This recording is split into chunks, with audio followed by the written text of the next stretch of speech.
여러분 반갑습니다. 이번 영상은 댓글 리뷰를 해보도록 하겠는데요. 6월 28일 날 올렸던 영상입니다. 통계청에서 4월 인구 동향을 발표를 했는데 특히 많은 분들이 놀라셨던 부분이 출생아 수가 전년 동월 대비해서 12.7% 감소를 했고, 그리고 혼인 건수 같은 경우는 작년 하반기부터 올해 3월까지는 2021년, 2022년보다 늘어났습니다.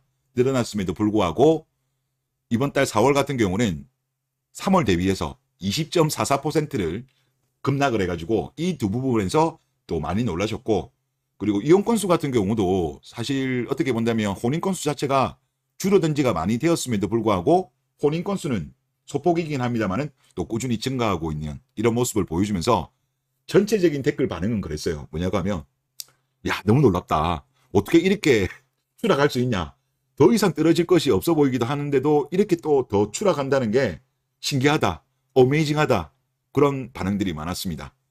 자, 여러분들 댓글 안 보면요. 2년 전에 이미 서울 항구에서는 0.5 언더를 찍었다더군요. 그런데 그 와중에서도 이혼 건수는 꾸준히 증가. 진짜 신기한 나라입니다. 라고 하셨는데, 제가 기억하기로는 좀 부자 동네일수록, 집값이 비싼 동네일수록 학회 출산율이 떨어지는 경향이 보이는 것으로 알고 있습니다. 그리고 2022년 서울의 학계 출산율이 0.59가 나왔어요. 전국이 0.78인데 엄청나게 낮은 거죠. 그래서 이번에 발표했던 자료를 보니까 지금 전국 같은 경우는 1월부터 4월까지 누계를 했을 때 마이너스 7.6이에요. 그런데 서울은 더 빠릅니다.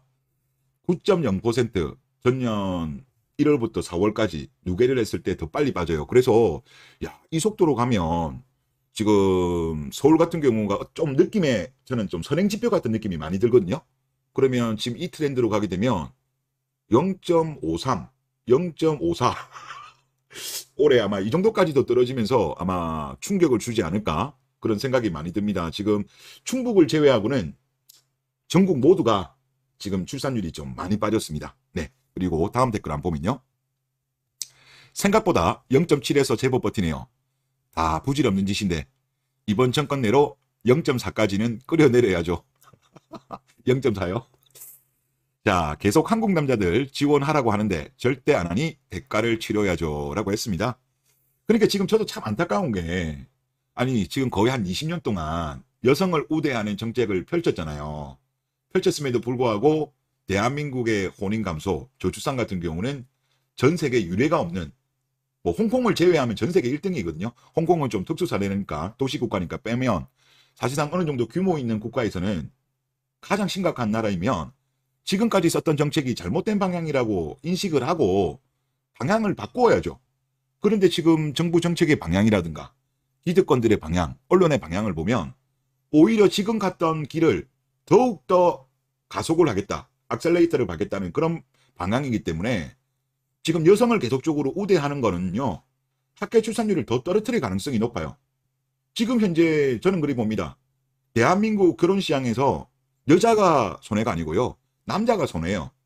어차피 연애 같은 경우는 여자가 결정한다고 하지만 결혼 같은 경우는 남자가 결정하는 건데, 남자에 대해서 이렇게 계속적으로 터부시하고 여성 우대 정책을 펼치면 말씀하신 대로 대가를 치르게 될 겁니다. 지금 대가를 치르고 있는 중이에요. 그리고 0.4까지 갈지는 모르겠습니다만은 0.5까지는 충분히 가능해 보여요. 그리고 지금 최근에 또 떨어지는 속도가 더 가팔라지고 있는 거예요.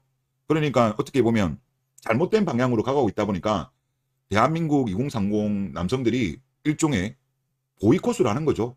지금 봉기를 했다, 저는 그렇게 보입니다. 지금 방향을 잘못 잡았기 때문에 이거는 더 심해질 것 같아요. 예. 그리고 다음 댓글 한번 보면요. 여기에서 국제결혼이나 외국인 출산수를 빼면 0.5가 될지도 모르죠. 라고 하셨는데, 다문화 인구 동태 통계 관련해가지고 가장 최신 자료가 2021년도 통계청 자료입니다. 그래서 지금 보시는 자료가 뭐냐고 하면 다문화 출생아 수 및 전체 출생 중 다문화 비중 추이입니다. 일단 전체적으로 그때 이제 노무현 대통령 때 혼인 건수, 즉 외국인과의 혼인 건수가 정점을 찍고 그 이후로는 계속적으로 하락을 하다가 22년도부터 반등을 했기 때문에 지금 전체적인 다문화 출생아 수 같은 경우도 하락을 하고 있는 상황입니다. 그리고 다문화 가정 같은 경우는 상대적으로 출생아 수가 많음에도 불구하고 하여튼 뭐 대한민국 전체적인 저출산 현상하고는 좀 괴를 같이 한다. 그렇게 보시면 될 것 같은데, 그럼에도 불구하고 상대적으로 출산을 많이 합니다. 그러다 보니까 지금 보시면 여기 꺾은선 같은 경우가 다문화 비중이거든요. 다문화 비중 같은 경우는 이제 2011년도 4.7 정도였는데 지금 이제 전체적으로 본다면 5.5 정도, 2021년 기준으로 5.5고 2022년도도 더 늘어났죠. 그리고 2023년도도 더 늘어나기 때문에 지금 전체적으로 다문화에서 발생하는 출생아 수는 비중이 좀 더 늘어나지 않을까 생각해요. 그래서 말씀하신 대로 국제 결혼이나 외국인 출산을 빼면 지금 이거보다 더 빼야 되는 게 맞는 것 같습니다. 정확하게 수치는 얼마인지는 모르겠지만 빼는 것이 적절할 것 같고요. 그리고 다음 댓글 한번 보면요. 출산 안 하는 여자는 군대를 보냅시다. 인구도 줄어서 남자 수로는 안정적 국방 유지가 어려워요. 출산 안 하는 여자가 왜 군 면제를 해야 되는지 이유를 모르겠는데요. 같이 국방을 걱정합시다 라고 했습니다. 그래서 저희 생각도 그래요. 뭐 애도 안 낳는데 여성 징집해야죠. 그동안 대한민국 국가, 사회가 배려를 해준 거는 아무래도 여성들이 출산하는 기 때문에 군대 관련해서는 면제를 해준 거 아니겠습니까?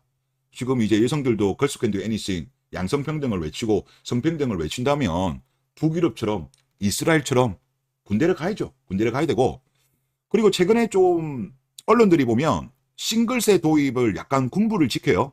뭐 여론조사 이거 조선일보에서 의뢰를 해가지고 싱글세 도입과 관련돼서 여론조사를 맡겼는데 20에서 50대 같은 경우는 21% 나왔어요.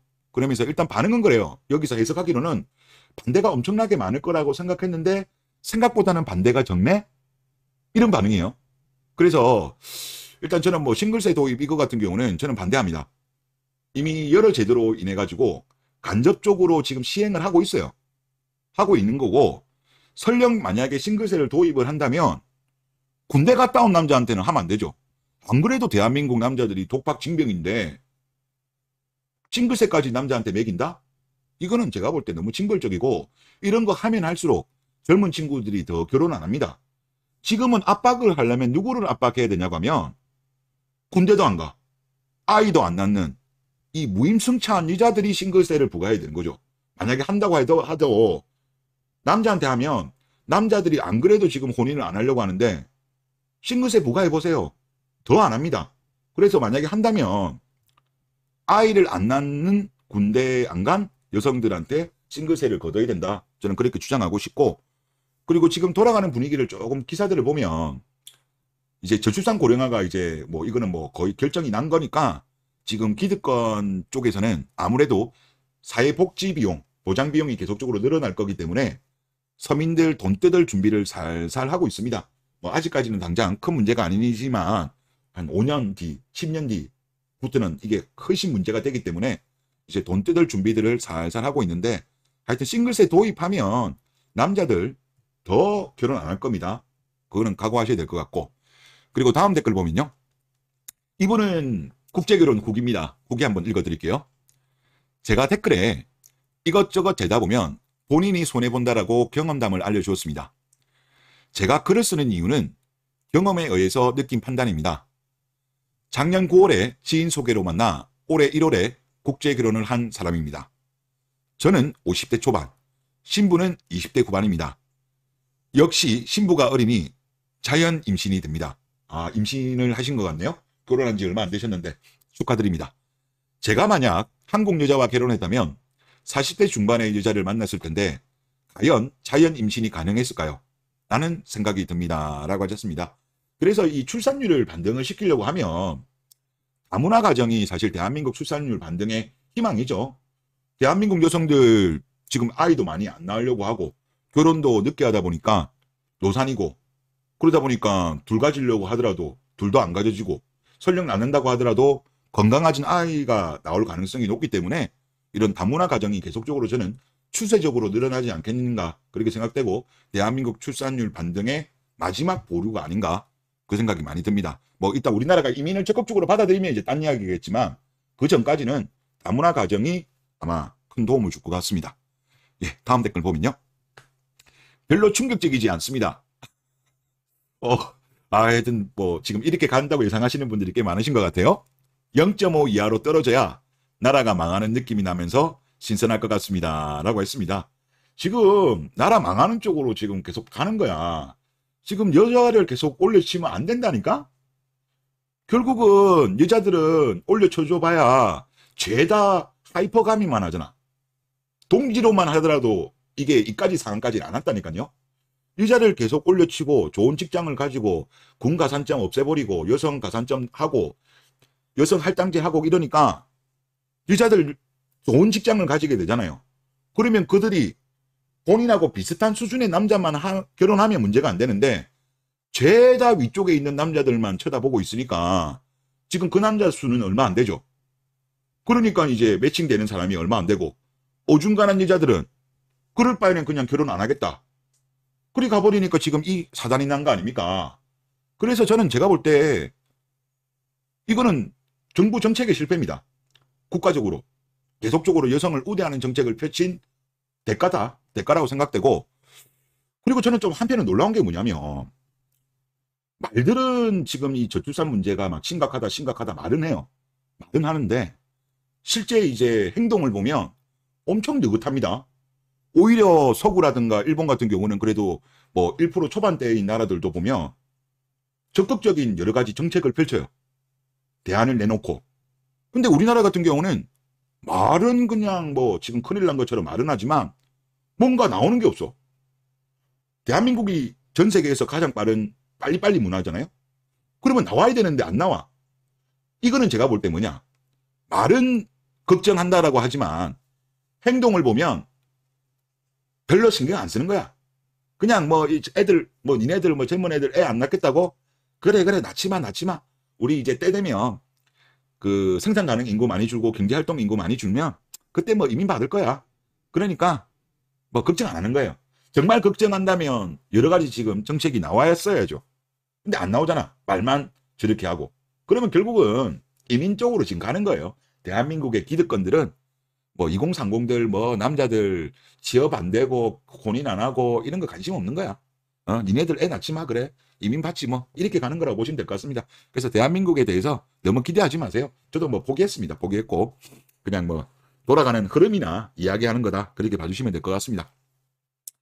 방금 YTN 뉴스에서 전문가랍시고 하는 말이 여성 차별 그리고 보육 이딴 말 하는 거 보니 정신을 못 차렸네요.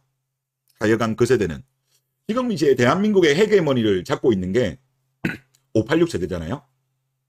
이들이 지금 사실 뭐 언론이라든가 뭐 정치권이라든가 여러 가지 주요한 자리를 아직까지는 헤게모니를 쥐고 있습니다. 뭐 한 5년 정도 뒤부터는 이제 조금 바뀌겠지만 아직까지는 이들이 많이 쥐고 있는데 전부 다 이야기 제가 들어보면 헛소리예요. 헛소리.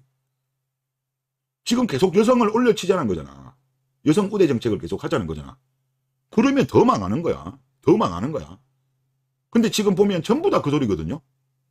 독박육아, 뭐 예를 들어서 경력 단절, 요거에 대한 지원책을 계속적으로 이야기하는 거거든요. 심지어 예를 들어서 최근에 나왔던 뭐 서울시라든가 정부에서 이야기하는 필리핀 가사 도우미 같은 경우도 그거 결국 누구 도와주는 거예요? 강남, 서초, 송파 이런 데 있는 부자들 도와주는 정책이에요. 출산율 반등에 도움이 안 돼요. 그거는 실제 싱가포르하고 홍콩에서도 연구 결과가 나온 게 있습니다. 육아에는 좀 서포트는 되지만 본질적인 뭡니까? 본질적인 출산율 반등에는 도움이 안 되는 정책이에요. 그건 이미 연구 자료가 나와 있습니다. 그런데 저출산 해소의 대안이라고 그걸 내놓는다? 그냥 공부도 안 하고 관심도 없고 그냥 이리 가는 겁니다. 그래서 저는 출산율은 더 내릴 것 같습니다. 당분간 반등 가능성 없어 보입니다. 지금 전혀 포인트를 잘못 잡고 있어요. 그리고 다음 댓글 한번 보면요. 지금 태어나고 있는 애들은 평생 세금에 시달리다가 풀떼기만 먹고 살다 죽는 세대입니다. 하지만 국가와 사람들이 나서서 자발적 안락사를 권장하고 시행한다면 그나마 애들이 웃으면서 살 수 있습니다. 라고 했습니다. 뭐 안락사 관련돼서는 제가 뭐 잘 모르니까 코멘트를 안 하겠고, 그리고 말씀하신 것처럼 지금 태어나는 세대들 같은 경우는 취업은 잘 될 것 같습니다. 뭐 일본 같은 경우도 보면 지금은 취업이 잘 되잖아요. 취업이 잘 되는데 세금 부분에서 엄청나게 부담을 해야 될 거예요. 일본 같은 경우야 그나마 일본 정부가 그거를 떠안았죠. 그래서 일본이 지금 전 세계 주요 국가에서 국가 부채 비율이 가장 높은 나라인데 우리나라는 일본하고 상황이 다르죠. 일본은 준기축 동아이고 그리고 일본 같은 경우 국채를 대부분 다 일본 국민들이 들고 있는 겁니다. 사실상. 왜냐하면 일본 국채를 대부분 일본의 금융기관들이 들고 있거든요. 은행들이. 근데 은행들이 누구 돈으로 하겠습니까? 일본 국민들의 예금으로 하는 거죠. 그러다 보니까 사실상 문제가 덜 되는데 우리나라가 일본처럼 갈 수는 없을 거예요. 그래서 당연히 세금 증가는 엄청나게 늘어날 거기 때문에 지금 태어나는 세대들 좋은 직장을 구해도 세금이 워낙 많이 뜯기기 때문에 삶은 정말 팍팍할 가능성이 높을 것 같습니다. 그래서 이제 지금 국제결혼하면 좋은 점이 그런 거죠. 만약에 우리나라 상황을 딱 지켜보다가 나중에 자식이 우리나라에 있으면 일을 하면 일은 하더라도 세금으로 다 뜯길 것 같다면 그냥 배우자의 나라로 이민 가는 것도 괜찮은 것 같아요. 자식을 낳았을 때. 그래서 국제결혼 메리트가 그런 것도 있지 않나 그런 생각이 많이 듭니다. 자, 그리고 다음 댓글 보면요. 결혼했다 치자. 그러면 뭐하냐. 10년만 같이 살아도 재산이 반토막에 애까지 있으면 아빠가 무조건 책임지라 하고 양육비도 강제적으로 뜯겨나가고 또 남자 보고도 쪼잔하다고 하겠지. 지랄하지 마라 라고 하셨습니다. 그러니까 지금 대한민국의 어떤 사법부, 특히 이혼 시스템 같은 경우도 남자가 절대적으로 손해요. 그래서 괜히 그런 말이 나오겠습니까? 가성비의 5년, 약속의 10년이라는 말이 괜히 나오는 게 아니죠. 그래서 지금 이혼한 경우에는 절대적으로 여자들한테 유리해요. 그러니까 지금 사람들 인식이 그렇잖아요. 남자들 인식이 결혼은 남자가 손해인 것 같다는 인식이 지금 늘어나고 있으면서 남자들이 결혼을 회피하는 이 현상이 발생하는 거예요. 그러니까 정부가 지금 방향을 정말 잘못 잡고 있어. 그래서 이 현상은 2030들이 뭐 이기적이라서 애를 안 낳는다? 그거 아니라니까. 국가가 사회가 잘못된 방향으로 간 결과물이라니까. 결과물. 그래서 젊은 친구들한테 이기적이다 뭐라고 그렇게 할 거는 아니라고 저는 생각됩니다. 네, 이번 영상 여기서 마치겠습니다.